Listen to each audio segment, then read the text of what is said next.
बिस्मिल्लाहिर्रहमानिर्रहीम। अस्सलाम वालेकुम नाजरीन, जिन्नात की मौत कैसे वाक़ होती है? क्या इंसानों की तरह जिन्नात भी जिंदगी और मौत का जायका चखते हैं? क्या उन पर भी शरई अहकामात उसी तरह नापिस होते हैं जैसे इंसानों पर नापिस होते हैं? क्या बरोज़ महशर जिन्नों को भी जिंदा किया जाएगा और उनका भी हिसाब लिया जाएगा? जिन्नात का खाना पीना क्या है, यानी जिन्नात क्या खाते हैं, हमारी आज की वीडियो का मौजू होगा। और आज हम आपको बताएंगे कि जिन्नात की कितनी अक़साम है और जिन्नात कौन सी मुख्तलिफ शक्लों में पाए जाते हैं। जिन्नात का लग़वी माना है छुपी हुई मखलूक। इस्लामी अक़ीदे के मुताबिक ऐसी नजर न आने वाली मखलूक जिसकी तख्लीक आग से की गई हो, जबकि इंसानों को मिट्टी से और मलाइका यानी फरिश्तों को नूर से पैदा किया गया।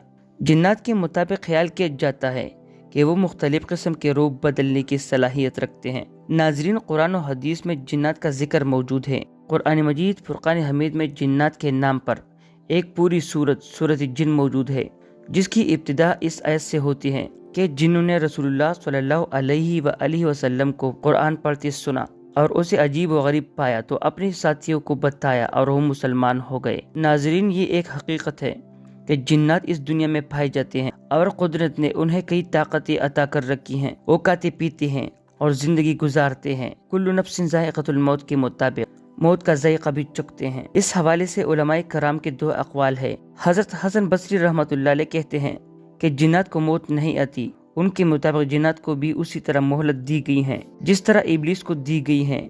इब्लीस भी जिन्नात में से हैं, लिहाजा ये मरते नहीं, लेकिन उनके पास इस बात का कोई दलील नहीं। नाज़रीन, कुरान मजीद फुरक़ान हमीद में अल्लाह ताला ने जिन्नात की मौत का जिक्र किया है। जिन्नात को बाकायदा मौत आती है।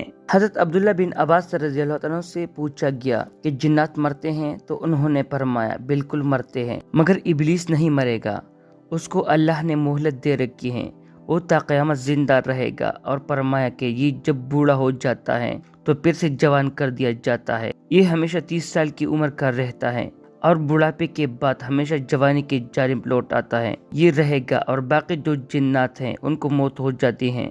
जहाँ तक जिन्नात की रूह कब्ज़ करने का सवाल है, तो इस हवाले से इंसानों की तरह इनकी रूह भी कब्ज़ की जाती है। इस पर हज़रत अली रज़ियल्लाहु तआला अन्हु ने इरशाद फरमाया कि ए शख्स, याद रखना, हर नफ्स को मौत का जायका चखना है। अल्लाह ने इस जमीन के लिए 4 फरिश्तों की जिम्मेदारी लगा रखी है कि वो अल्लाह की मखलूक की रूह कब्ज़ कर ले। पहला फरिश्ता हज़रत इस्राईल अलैहिस्सलाम जो इंसानों की रूह कब्ज़ करती है। दूसरी फरिश्ते का नाम बी इसराइल है जो जिन्नात की रूह कब्ज़ करता है। तीसरी फरिश्ते का नाम कहज़ मिब्राईल है जो चरिंद परिंद जानवर और कीड़े मकोड़ों का रूह कब्ज़ करता है। और चौथे फरिश्ते का नाम अदम मिकाईल है जिसे अल्लाह की जानिब से ये हुक्म है कि वो दरख्तों और फूलों और पौधों की रूह कब्ज़ करें। ये तमाम फरिश्ते हज़रत इस्राईल अलैहिस्सलाम के मातहत हैं। हज़रत अली रज़ियल्लाहु तआला अन्हु ने इरशाद फरमाया कि जिन्नात की मौत का सबब इन तीनों चीजों में पोशीदा है। 1 मिट्टी, नंबर 2 बारिश, नंबर 3 शहद। जब जिन्नात की जिंदगी का खात्मा होता है तो बीसाइल अलैहिस्सलाम जन्नत में मौजूदा शहर की नहर से चंद कतरे शहद के उठाकर जिन्नात के माथे पर रख देते हैं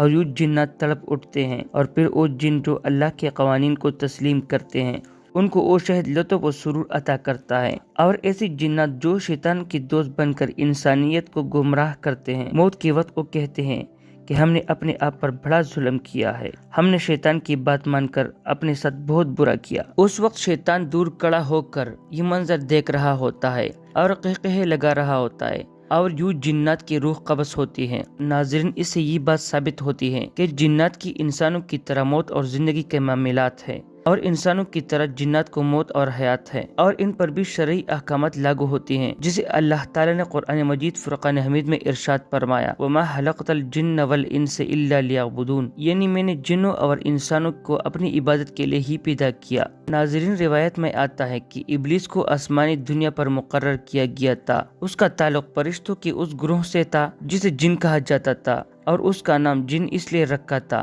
कि ये जन्नत के मुहाफिज और निगरान थे और इब्लीस भी उनका सरबराह था और मुहाफिज व निगरान था और फरिश्तों का सरदार था। ये बहुत ज्यादा इबादत गुजार था تاریخی تبری میں یہ بات موجود ہے۔ ناظرین، اسلام سے پہلے بھی عربوں میں جنات کی تذکرے موجود ہیں۔ اس زمانے میں لوگ سفر کرتے وقت جب رات آ جاتی تھی تو اپنے آپ کو جنوں کے سردار کے سپرد کر کے سو جایا کرتے تھے۔ جنات نے دنیا میں فتنے و فساد برپا رکھا تھا۔ قرآن مجید فرقان حمید میں حضرت سلیمان علیہ السلام کے متعلق بیان کیا گیا ہے کہ ان کی حکومت جنوں پر بھی تھی۔ حضرت سلیمان علیہ السلام نے جو عبادت گاہ یعنی ہیکل تعمیر کروائی وہ جنوں سے ہی بنوائی۔ اللہ تعالیٰ نے جنوں کے مختلف اقسام بیان فرمائی ہیں جو اپنی شکل بدل سکتی ہیں، مثلا کتے اور سانپ۔ ناظرین، روایت میں آتا ہے کہ جنوں کی 3 قسمیں ہیں۔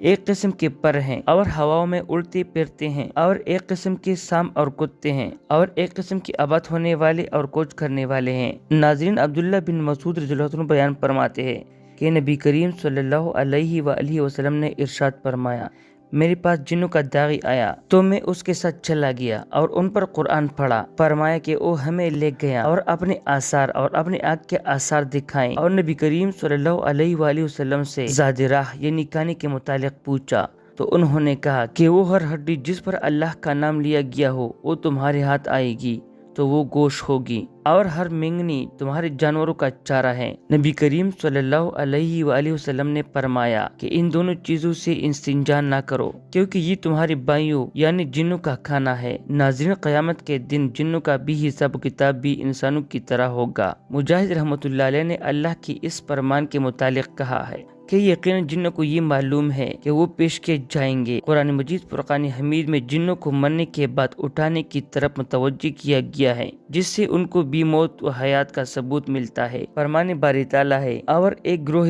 جنات اور انسان بھی ایسا ہی گمان کرنے لگے جیسا تم نے گمان کیا کہ اللہ مرنے کے بعد ہرگز کسی کو نہیں اٹھائے گا۔ پیارے دوستو، ویڈیو اچھی لگی ہو تو لائک کرے اور میرے چینل کو بھی سبسکرائب کرے۔ اپنا اور اپنے اہل و عیال اور خاص طور پر اپنے ماں باپ کا خیال رکھیں۔